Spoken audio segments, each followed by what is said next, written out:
찬송할 수 있음이 복입니다. 찬송할 수 있음이 은혜입니다. 여러 가지 상황이 우리에게 여유롭지 않지만 예배할 수 있다는 자체가 그렇잖아요. 내 주변에 코로나 확진자로 인해서 이제는 일주일만 넘으면 된다라는 확신을 갖고 우리가 예배 시간마다 멋지게 승리하십시다. 옆에 번호 당신은 승리하셨습니다. 그렇죠? 이겼으니 이 자리에 오고 또 영상을 통해서 예배하는 자들에게도 큰 은혜가 있어 주시기를 바랍니다. 오늘 본문에 보면 두 인물이 나오지요. 아브라함과 롯이 나와요. 아브라함을 따라서 조카 롯이 함께 이전을 하지요. 그런데 아브라함보다는 롯이 더 풍성한 삶을 살아가는 것 같아요. 왜냐하면 오늘 본문의 내용에 보면 천사가 오는데 롯은 장막을 치고 살고 아브라함은 장막을 치고 살고 롯은 성 안에서의 삶을 살아요. 이것을 보면 아브라함을 삼촌을 따라 나와서 삶에 참 복이 됐다. 그런데 결말은 아브라함은 뭔가 잘 되어져 가는데 롯의 삶을 보니까는 점점점 멸망의 길로 가는 과정이 눈에 보여요. 왜 그럴까? 오늘 본문의 내용 속에서 보니까는 롯이라고 하는 이 인물은 아주 인색한 사람이구나. 대접할 만한데, 섬길 만한데, 감사할 만한데 어디 한 구석 풍부한 넉넉한 모습 하나가 보이지를 않아요. 그래서 오늘 말씀의 제목을 인색함은 자멸의 길이다. 인색함은 자멸의 길이다. 저는 이 롯의 교훈을 통해서 오늘 이 시대 속에서 우리가 어떠한 삶을 살아가야 되느냐라는 말씀을 제시하려고 해요. 그 중에 첫 번째는 바로 이 롯의 실패를 보니까는 너무나 대접하는데 인색해버렸어요. 뭐가 인색하다고요? 대접하는 일에 인색한 걸 발견합니다. 여러분 3절 가서 보세요.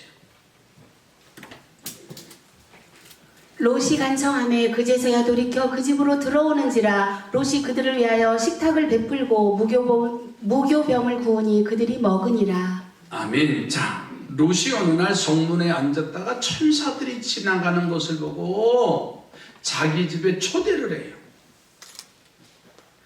그런데 이 천사들이 됐습니다. 해가 저물 전에 그냥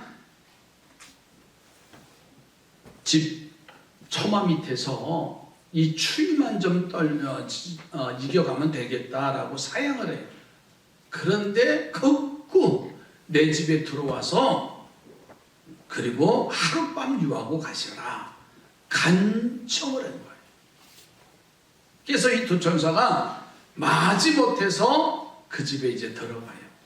그런데 지금 읽어드린 말씀대로 무교병을 만들어서 이 손님들을 대접하는 장면이에요.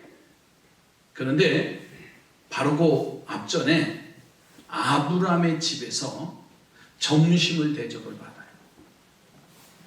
하나님과 두 천사를 아브라함이 대접을 하는데 송아지를 잡아요.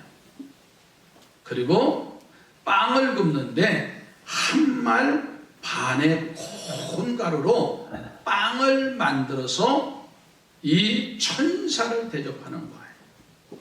너무나 대조적이지요. 내 집에 와서 그래도 뭔가 있나 보다 하고 갔을 것 같아. 제 생각에는 뭔가 우리에게 넉넉한 대접을 하려고 하나 보다 그랬더니 무교병이라는 것은 누룩을 넣지 아니한 떡을 말합니다. 화덕에 구운 떡이에요. 그런 떡은요, 그래도 온기가 있고 바로 해서 먹으면은 그래도 먹을 만한데 이게 식었어요.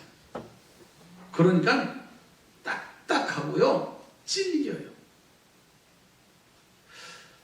아브라함의 대접과 롯의 대접의 모습을 보면 얼마나 엄청난 차이가 나는가. 그런데 더 중요한 것은 아브라함이나 롯은 삶의 모습이 여유로운 사람이에요.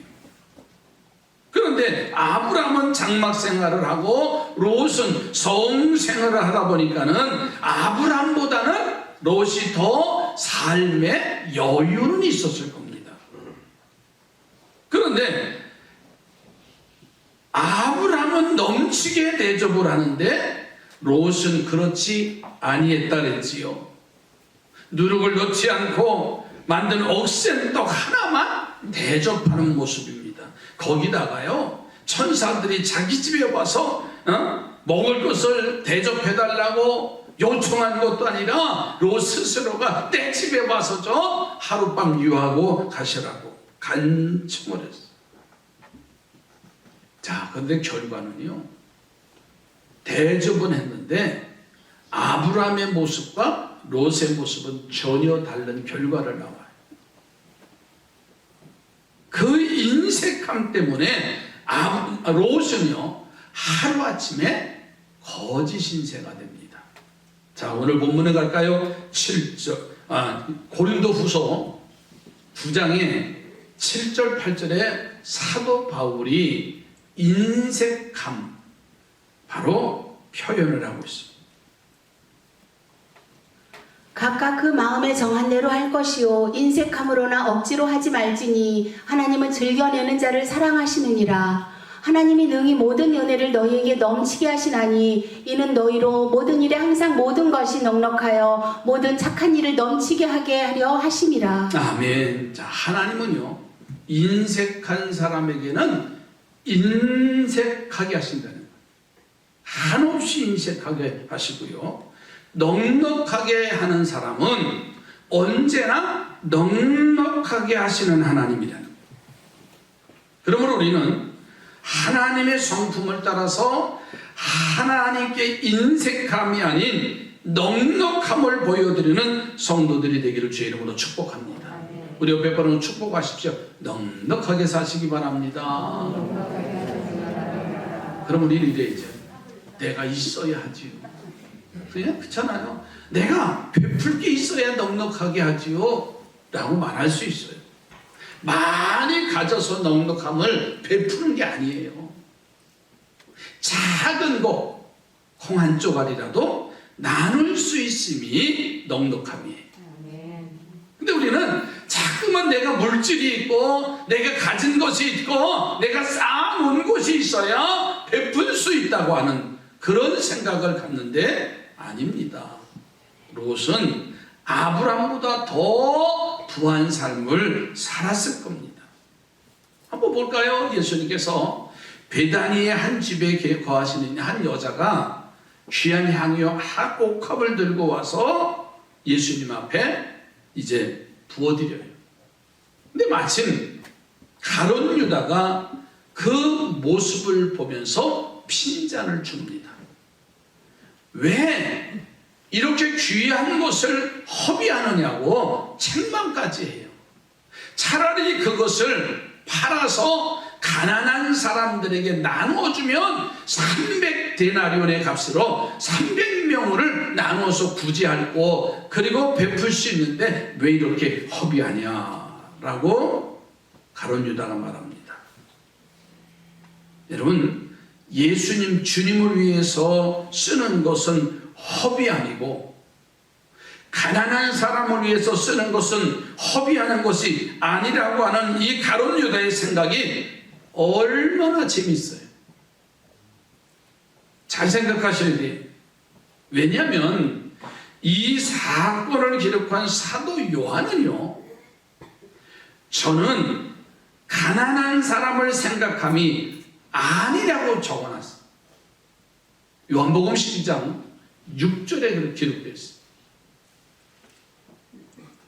이렇게 말함은 가난한 자들을 생각함이 아니요 그는 도둑이라 돈괴를 맞고 거기 넣는 것을 훔쳐가미러라. 아멘. 자, 뭐라 그랬어요?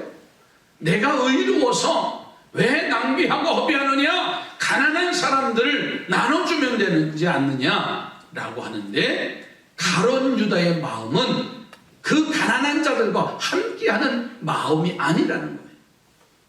어디에 마음이 있다고요? 돈계의 마음을 빼앗긴 자입니다.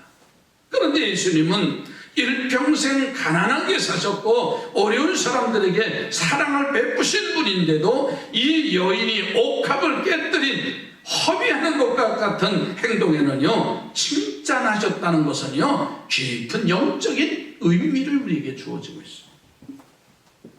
여기서 자신의 스승이고 구세주인 예수님께는 한없이 인색한 가룟 유다의 모습을 보세요.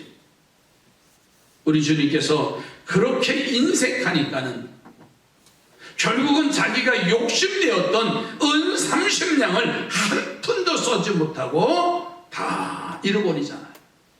그동안 쌓아놓았던 구세주의 12제자 중에서 한 사람인 영광스러운 그 자리도 다 잃어버리고요, 그의 말로는 너무나 부끄러운 그런 삶을 살았어요. 사랑하는 성도들이에요, 축복을 받는 일도 우리는 중요해요. 그러나 그 축복을 누리는 것도 중요합니다. 우리 옆에 분하고 다시 한번 축복하세요. 잘 누리시기 바랍니다. 많은 것을 주었다고 하는 게 아니라 한 가지를 주셨음에도 그것을 누릴 줄 아는 그런 지혜로운 영적 삶이 우리에게 필요하다는 거예요. 그런데 그것을 누리는 길이 바로 인색함에서 벗어나는 거예요. 롯과 유다는요, 천사와 예수님께 너무나 인색하니까는 그 모든 받은 축복을 잃어버리고 실패한 삶을 산 주인공들이에요. 여러분, 대접하는 일에 인색한 자가 되지 않기를 바랍니다. 이웃에게도 주님에게도 나눌 수 있는 것, 그 하나하나. 한번 옆에 분 얼굴 보세요. 인색한가 인색하지 않은가. 얼굴에 써 있어요. 그렇죠? 물질이 없으면 마음이라도 나누는 거예요. 그렇죠? 지금 이 시대 보세요. 물질은 풍요하지만 너무나 인색해요. 한 번 더 따라 사실까? 너 죽고 나 살자. 이 시대가 아니라고 말할 수 없어. 자, 한 잔은 나눠도요, 너는 너, 나는 나가 돼버렸어. 물론 거기도 중요한 뜻이 있어요. 그러나 인색함에서는 벗어나요. 마음에 여유로움이 있어야 돼요. 그는 대접하는 손길을 보면 알아요. 에휴, 저 사람은 있잖아, 바로를 찌려도 왜? 그게 뭔 말이에요? 참 인색하다는 거예요. 두 번째로, 롯에게 있어서 인색함으로 파멸의 길을 간 이유는 결단하는 일에도 인색해버렸어요. 비록 무교병을 대접받았어요. 그냥 대접받은 사람은 그것도 감사해요. 여러분, 천사들이 불평했다는 말 없어요. 그냥 그래도 우리를 내 집에 간청해서 무교병이라도 대접해 줬으니 감사하다라고 했는데, 천사들은 롯에게 그래서 소돔성이 멸망당할 것을 그래서 피할 길을 알려줘요. 자, 오늘 본문 가서 보실까요? 12절, 13절의 말씀입니다. 그 사람들이 롯에게 이르되 이 외에 내게 속한 자가 또 있느냐? 내 사위나 자녀나 성중에 내게 속한 자들을 다 성 밖으로 이끌어내라. 그들에 대한 부르짖음이 여호와 앞에 크므로 여호와께서 이곳을 멸하시려고 우리를 보내셨나니 우리가 멸하리라. 아멘. 자, 천사들이 무교병을 대접받고 이 롯에게 멸망당할 거니 피할 길을 가르쳐 줬어요. 사실은 롯의 그 의로움 때문에 아니라 누군가에 의해서, 그 누군가가 누구냐면 아브라함에 의해서 롯의 삶까지 사는 길을 가르쳐줘요. 그러니까 롯이 이렇게 천사의 도움을 받을 수 있었던 것은 롯의 믿음 때문이 아니에요. 아브라함이 롯이 사는 소돔성이 멸망당할 것을 알고 하나님 앞에 너무도 간절히 롯의 구원을 구했기 때문에 그래요. 여러분 29절로 넘어가서 보면 아브라함이 간청하는 장면이 나와요. 하나님이 그 지역의 성을 멸하실 때에 곧 롯이 거주하는 성을 엎으실 때에 하나님이 아브라함을 생각하사 롯을 그 엎으시는 중에서 내보셨더라. 아멘. 아브라함을 생각하사 믿음 좋은 아무개 때문에 내가 너를 멸할 건데 내가 너를 구원해 줄 거야. 그런데 롯이 자신의 아내 두 딸들을 아무리 설득을 해도 듣지를 않아요. 더더군다나 그 사위들, 두 사위들은요 그 말을 농담으로 여겼다고 했어요. 그래서 롯이 망설입니다. 다음날 동틀 때까지 망설여요. 그래서 할 수 없이 이 두 명의 천사는 롯과 그 딸들을 강제로 성 밖으로 끌어내요. 여러분 15절 16절 장면 또 한번 보세요.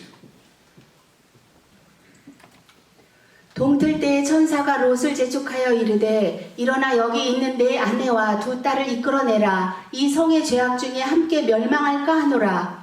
그러나 롯이 지체하매 그 사람들이 롯의 손과 그 아내의 손과 두 딸의 손을 잡아 인도하여 성 밖에 두니 여호와께서 그에게 자비를 더하심이었더라. 아멘.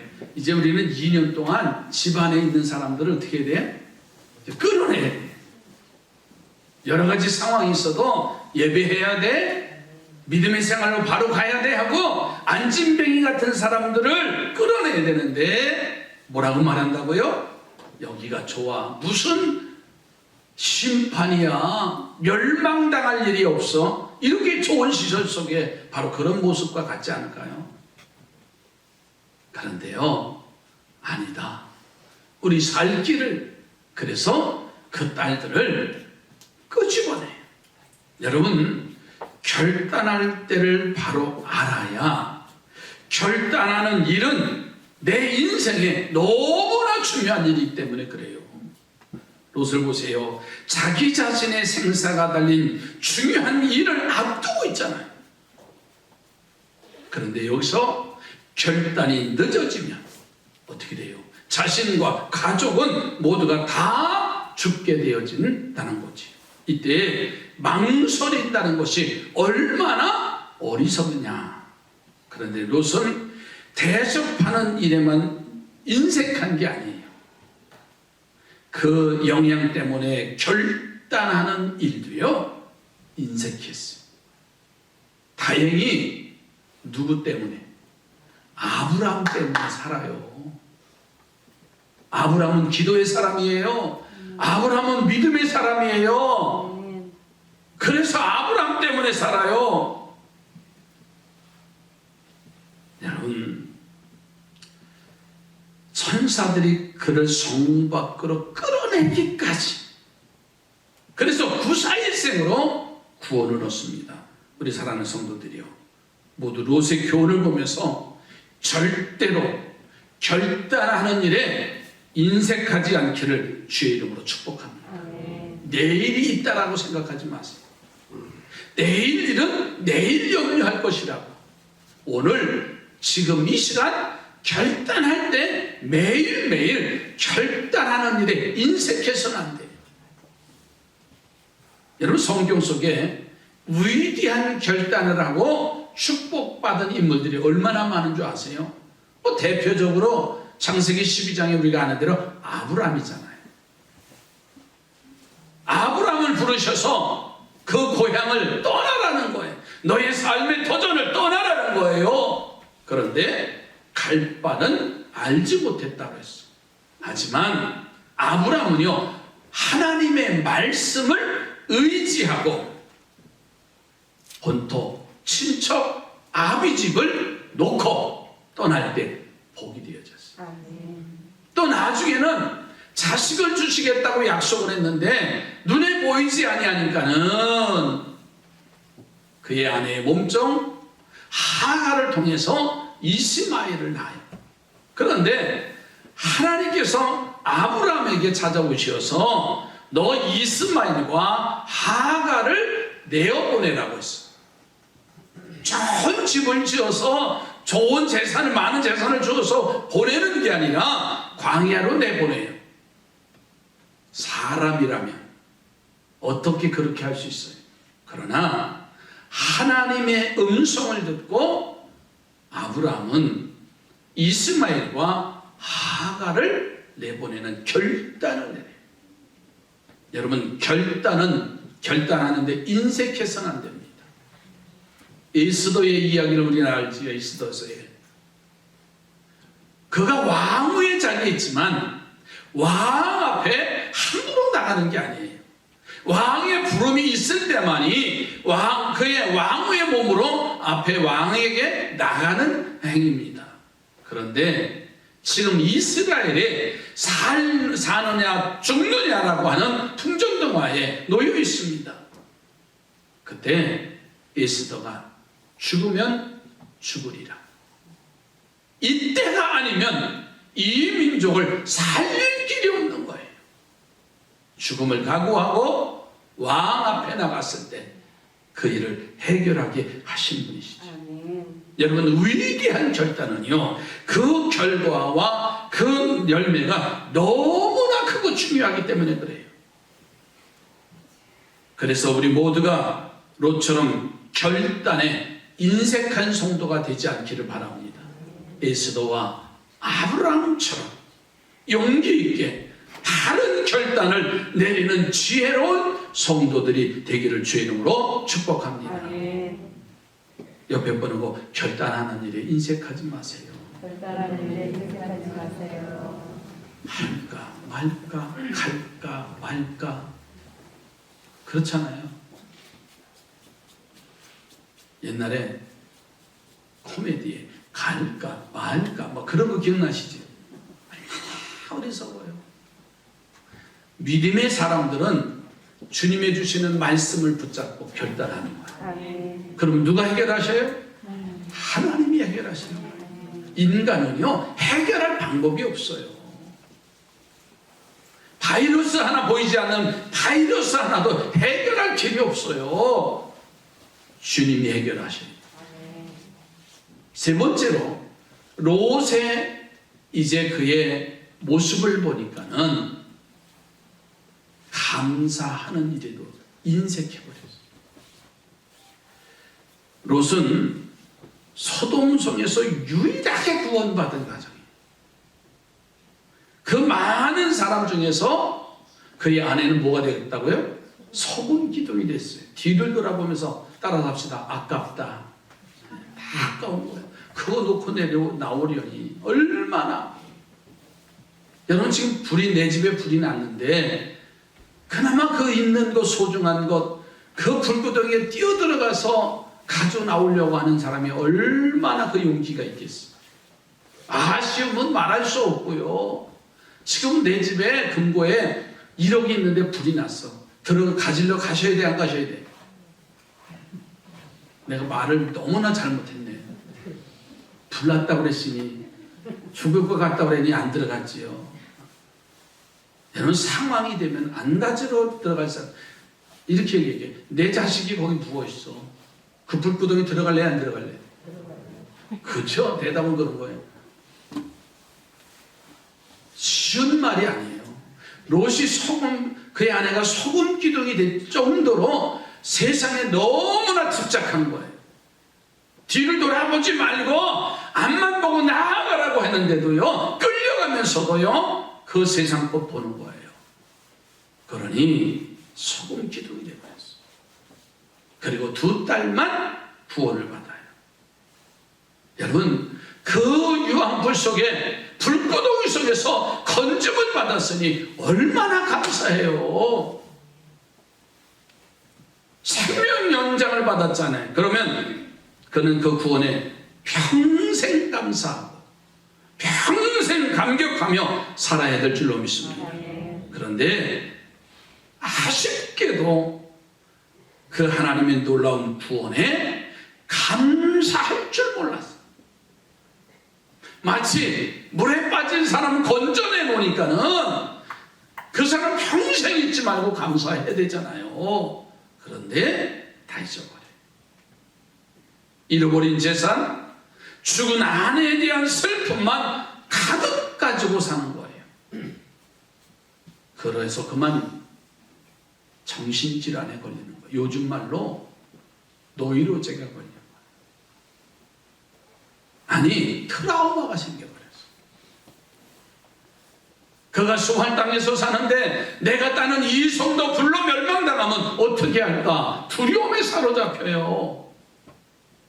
마치 벌써 한 달 넘었지요. 광주에 그 아파트, 고층 아파트 공사하다가 무너졌는데 상상만 해보세요. 지금 아파트 짓는데 지금 25층인데 벌써 한 22층 정도 올라갔어. 이렇게 쳐다보면 높아요. 3m만 잡아도 100m 위에요. 아찔하지요. 근데 우리는 살다 보니까 모르는 거예요. 그렇죠? 우리 19층에 사는 권사님들 모르세요. 그냥 평지 같아요. 근데 한번 지진이 왔다 생각하고 이렇게 한번 움직였다 그러고 그 다음 생각해 보세요. 끔찍하지. 그게 트라우마예요. 그러니까 불로 멸망을 당한 것을 보면서 자식을 잃고 이제 아내를 잃어버리는 그 상황 속에서요, 소할 땅에서 산다고 하는 게 과거의 얽매여서 못 사는 거예요. 이해가 가요. 그래서 롯이 이사를 갑니다. 어디로? 야, 성에서는 못 살겠다. 그리고는 저 광야로 나가요. 그리고 동굴이 있는 굴 속에 이제 짐을 내려놓고 2딸과 함께 살게 되어집니다. 그 정도면 좋았지요. 여러분, 19장 오늘 30절로 한번 가서 더 보실까요? 롯이 소알에 거주하기를 두려워하여 2딸과 함께 소알에서 나와 산에 올라가 거주하되 그 2딸과 함께 굴에 거주하였더니. 예, 구원받은 은혜 감사하고 살면 왜 마음의 병이 들겠어요? 왜 정신병이 들겠어요? 구원받은 것에 감사하는 일에 너무나 인색한 거예요. 어떻게 철저하게 이렇게 인색한 사람이 되어졌는가? 우리는 놀랄 수밖에 없습니다. 그리고 이렇게 인색하니까는 결국은 주신 축복을 누리지도 못하고 마음의 병이 들어서 굴 속으로 들어가 사람답지 못하게 사는 삶이 롯의 지금 현실이에요. 2딸은 아버지와 함께 굴 속에 살면서 옛날에 소돔에서 즐기던 누렸던 살았던 삶이 그리워지잖아요. 이제는 아무도 없으니 시집갈 길도 없고 그의 삶에 막막해져 버렸어. 그들이 아버지처럼 감사하는 일에 역시 자녀들도 똑같아요. 왜? 감사하는 말을 들어봤어야지. 여러분, 가정에서도 마찬가지입니다. 부모들이 감사한 말을 많이 하면 자녀들도 감사한 말이 많이 나타나게 돼요. 불평해 보세요. 아이들도 똑같아요. 그 손주는요, 더더 그래요. 할아버지가 뒷짐지고 다니냐. 애 손주도 뭐라 한다고 뒷짐지고 쫓아오더라고요. 우리 서준이가 그래요. 한 대로예요. 본대로입니다. 그러니까 롯이 감사한 모습을 자녀들이 본. 그러니까 내 마음속에요. 감사라는 바이러스가 넘치면 지나가는 거예요. 아멘. 한번 따라서 합시다. 손을 한번 들어보세요. 통과. 내 가정의 통과. 아멘. 죽음의 재앙이 통과. 아멘. 질병의 재앙이 통과. 아멘. 그 말은 뭐예요? 이겨간다는 말이에요. 아멘. 왜? 내 안에 감사함이 넘치면. 아멘. 이제는 얼굴 찡그릴 필요 없어요. 그냥 내 옆에 이런 사람도 있다 해서 그냥 아유 난 재수 없어서 아니에요. 그냥 지나갔는지도 몰라. 아시죠? 더 자세히 지금 방역 얘기를 할까요? 시간이 너무 지나서 끝낼게요. 정말로 우리는 좀비 같은 사상을 버리고 하나님 앞에 감사하며 사십시다. 무슨 일을 당해도 감사하며 살면 이기는 자예요. 우리는 너무도 감사할 것을 모르고 살고 살아가기 때문에 문제가 되는 거예요. 한 이야기만 하고 마칠게요. 멕시코에 한 온천이 있는데 그 온천에는 온초 따뜻한 물과 찬물이 나온대요. 아주 신기한 곳인데 한 관광객이 그것을 보고 너무나 신기해서 그곳에 빨래하는 아낙네들에게 물었대요. 아, 참 더운 물과 찬물로 빨래할 수 있으니 얼마나 감사하시겠어요. 감사하지요. 그랬더니 그 빨래하는 아줌마가 아낙네가 이렇게 말하더래요. 그래요. 찬물 뜨거운 물 주셔서 감사한데 왜 비누는 안 주시냐고 그래요. 참 이게 사람이에요. 그렇잖아요. 아닌가요? 참 웃긴 얘기죠. 근데 우리 마음이 그렇게 돼버려요. 우리는 롯의 인색함으로 인한 스스로의 자멸을 보았어요. 그는 대접하는 일에 인색했다고 그랬죠. 그는 결단하는 일에 인색했다고 그랬어요. 감사하는 일조차도 인색했다고 그랬어요. 오늘 나의 삶에 이런 인색함으로 인해서 주신 촬영을 나 스스로가 소멸하는 어리석은 마음과 생각이 내 속에는 없는가를 되돌아봐야 됩니다. 그리고는 대접하는 일이나 그리고 감사하는 일이나 결단하는 일에 여유로움, 풍부함이 넘치길 바랍니다. 기도합니다. 하나님, 내 상황과 형편 속에서 우리 스스로는 롯의 모습처럼 인색하고 하나님 그렇게 자기 중심으로 살지는 않았는지 다시 한번 돌아볼 수 있게 해주셔서 감사합니다.